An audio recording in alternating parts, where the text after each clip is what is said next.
1-7. Go team. 1-12. 1-15. Excellent, everyone. Hi, it's Alex Shirley here, and today I want to talk to you about a special tool that you can use to prepare for Spring Trek that will give you fantastic results and that will save you lots and lots of time in terms of your training. It's really going to help boost your fitness so you can climb up those steep, challenging hills on Spring Trek, feeling strong and energetic rather than exhausted and in need of a long rest. Now, most of us lead busy lives and are time poor and don't want to spend hours jogging on the pavements trying to get fit. There are also some problems with this kind of moderate intensity, steady training anyway. It can increase levels of your stress hormone cortisol, it tends to increase wear and tear on the body, and generally only gives mediocre results in terms of your fitness. So what's a smarter way to train? If you really want to take your fitness to that next level, then all the latest research shows that the most effective way to improve your fitness is to use high intensity interval training. So what's interval training? Interval training basically means alternating short bursts of high intensity exercise with easy recoveries. Now, one of the things you're really going to love about interval training is that it hardly takes any time to actually do. One study compared 20 minutes of high intensity interval training, so it was a 30-second sprint followed by a 4-minute rest, and they repeated that, with 90 to 120 minutes of steady rate training. Now, the study showed that the subjects gained the same increase in their fitness from both programs. The great thing about interval training is that because you're alternating your efforts, it also keeps your workouts interesting. Interval training can also speed your metabolism up and help reduce fat stores. So how do we go about doing an interval training session? Firstly, you want to pick a type of exercise that's similar to the action you're going to be doing on your trek. So if you're walking up and down steep hills, then obviously the best option is going to be walking or even running up a hill and some stairs.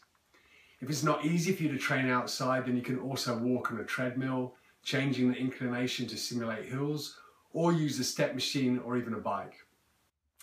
You then want to warm up properly with 10 to 15 minutes of your chosen movement, gradually increasing the intensity. Next, you want to mix a number of high intensity bursts with some easy recoveries.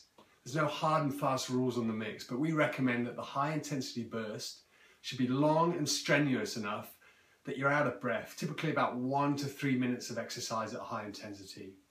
In terms of your recovery periods, between the intervals, these should last long enough for your heart rate to return to about resting rate, generally around 1 to 5 minutes of easy movement before your next effort.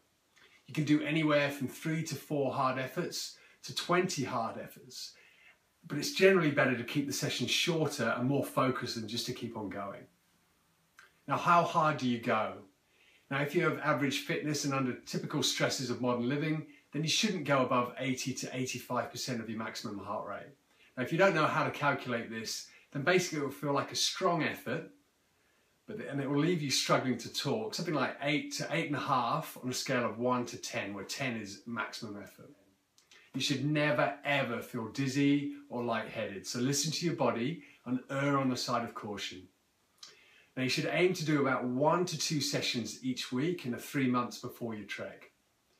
Each week, aim to make the interval session slightly more intense by going faster or by climbing up a steeper hill. You can also increase the intensity of your training by carrying a pack on your back. Now, I've got a few sample interval sessions for you. The first sample, you could find yourself a really nice steep hill and go up it 4 times with an easy walk or a jog between each hard burst. And then each time you repeat this session, you add 1 more hill every time, up to a maximum of 10 hills in total. My sample number 2, you could do 1 minute of hard exercise and then 1 minute of easy walking or jogging. Then you could go 2 minutes hard, 2 minutes easy. Then you do 3 minutes hard, 3 minutes easy. Then you come back down, so 2 minutes hard, 2 minutes easy, 1 minute hard, 1 minute easy. As you progress, you could add on a 4 minute hard, 4 minute easy, and even a 5 minute hard and a 5 minute easy to progress even further. Now, my third sample, this is one that you could do at home if you can't get out. All you need to do is find a step that you can comfortably step up on, and then you step up and down fast on it for 1 minute, keeping good posture and then you rest for 1 to 2 minutes, and then you can repeat this 5 to 10 times. Now, it's great to do interval training with a partner or in groups, as this keeps you motivated and working hard. Now, interval training is stressful, and so it's not for everyone.